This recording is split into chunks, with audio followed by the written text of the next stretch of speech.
दोस्तों आजकल बॉलीवुड की फिल्मों में जितनी चमक दमक दिखती है उतना ही कंटेंट गायब लगता है। बड़े बड़े सेट्स, स्टारडम और ग्लैमर में असली कहानी कहीं खो सी जाती है।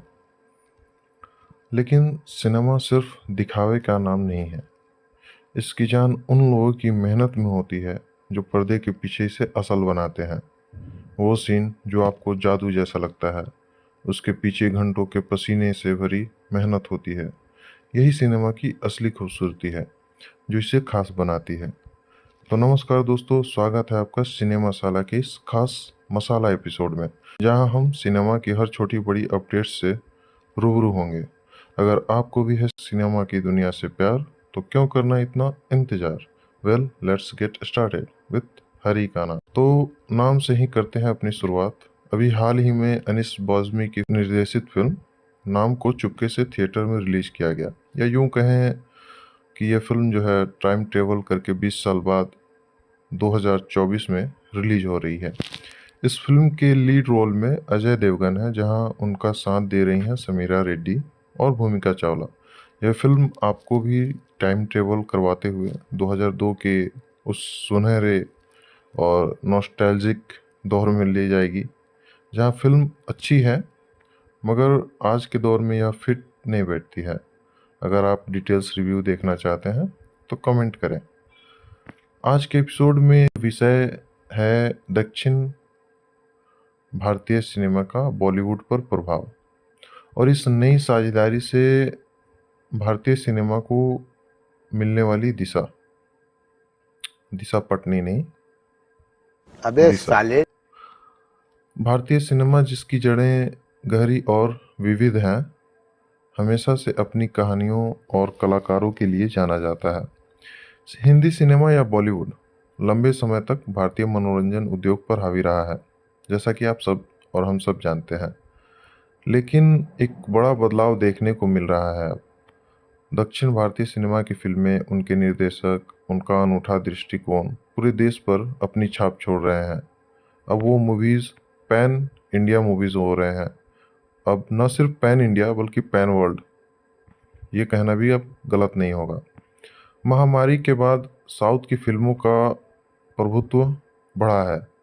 कोरोना महामारी के दौरान जब सिनेमाघर बंद हो गए थे, ओटीटी प्लेटफॉर्म से हमें नए सिनेमा से रूबरू कराया।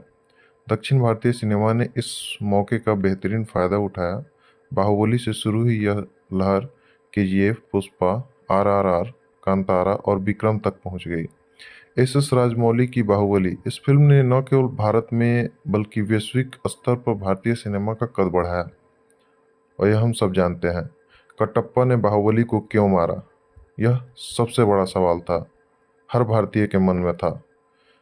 दूसरी फिल्म है प्रशांत नील की केजीएफ, जिसमें रॉकी भाई का सफ़र, उनकी मां का सपना, उनकी अनोखी स्टाइल ने सिनेमा के दर्शकों को झकझोर के रख दिया। हम आज भी ये भूलते नहीं हैं। तीसरी है सुकुमार की पुष्पा। इसमें अल्लू अर्जुन के किरदार ने दिखाया कि एक साधारण आदमी जिद्दी स्वभाव कैसे उसे नायक बना सकता है। मैं झुकेगा नहीं साला, डायलॉग ने दर्शकों का दिल जीत लिया। और अब पुष्पा 2 आ रही है, जिसका हम सबको बेसब्री से इंतजार है। एस राजमौली की आरआरआर, राइज रोर रिवोल्ट। यह फिल्म सिर्फ एक कहानी नहीं थी, एक इमोशन था, बल्कि भारतीय स्वतंत्रता संग्राम का भावनात्मक और शक्तिशाली चित्रण किया गया था।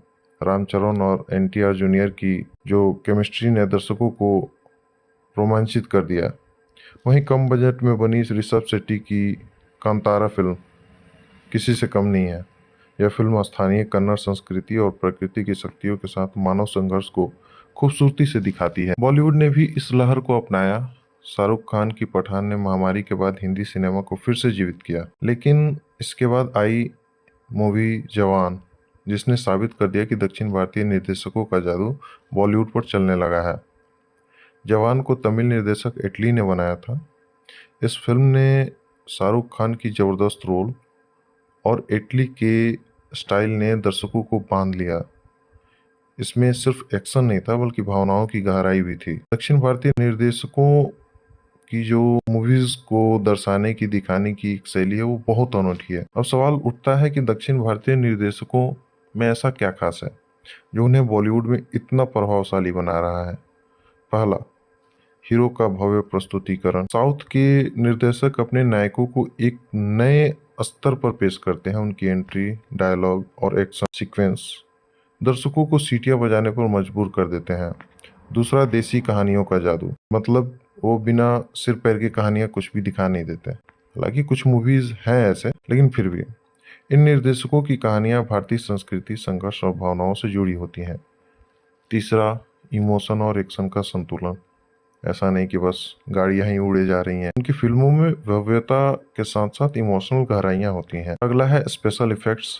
बाकी स्पेशल इफेक्ट्स और इसके बारे में क्या ही कहना है, आदि पुरुष हम देख चुके हैं। और साउथ की अगर बात करें तो जिसकी बाहुबली और आरआरआर जैसी फिल्में उदाहरण है। बॉलीवुड में दक्षिण भारतीय निर्देशकों की आने वाली कुछ नई फिल्में हैं। पहला है, हाल ही में पोस्टर रिलीज किया गया जिसका, बागी 4 टाइगर्स ऑफ, जिसमें लीड रोल में है। इस फिल्म का निर्देशन बजरंगी और वेदा भीम कन्नड़ फिल्म निर्माता ए हर्षा ने किया है, जिसका धमाकेदार एक्शन आपको सितंबर 2025 में देखने को मिलेगा। लगभग साल भर इंतजार करना होगा। हालांकि इस मूवी से कुछ उम्मीदें खास नहीं है, क्योंकि डायरेक्टर के तौर पर ए हर्षा का नाम जुड़ा हुआ है, तो थोड़ी सी उम्मीदें तो बंधी गई हैं। बाकी आगे देखते हैं क्या होगा। दूसरी इस लिस्ट में है देवा, जो शाहिद कपूर की एक्शन थ्रिलर मूवी होगी।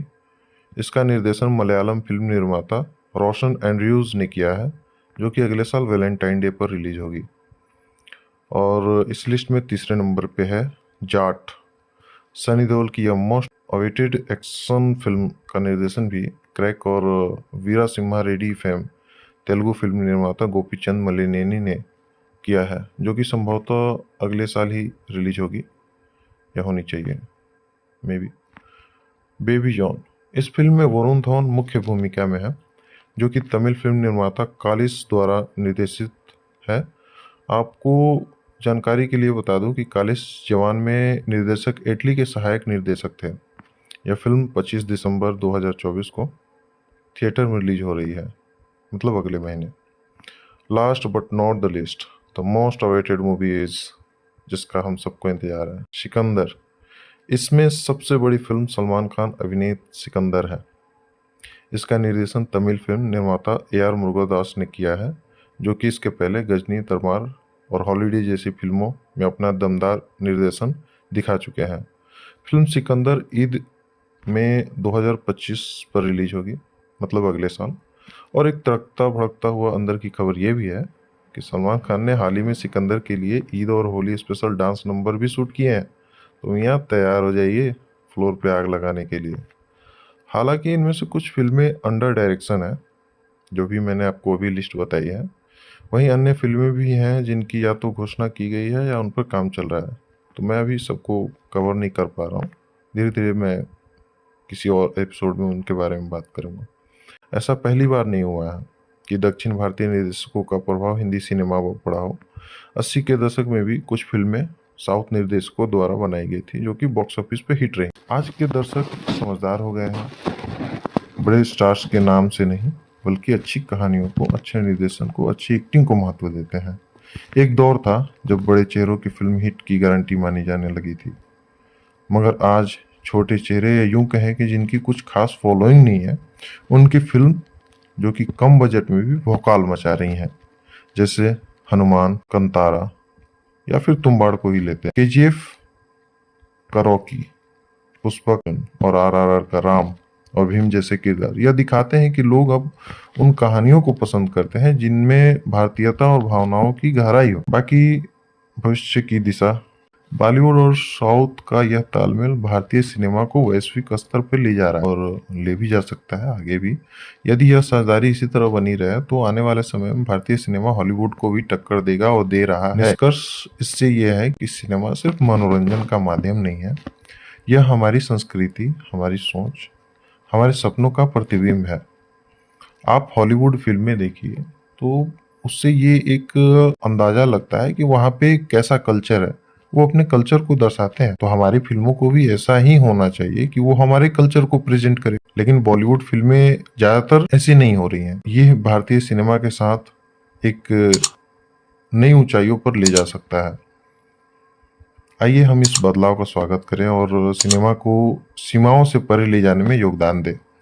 साउथ नॉर्थ ईस्ट वेस्ट का भेद भुला के पैन इंडिया मूवीज का आनंद लें और इसे अप्रिशिएट करें।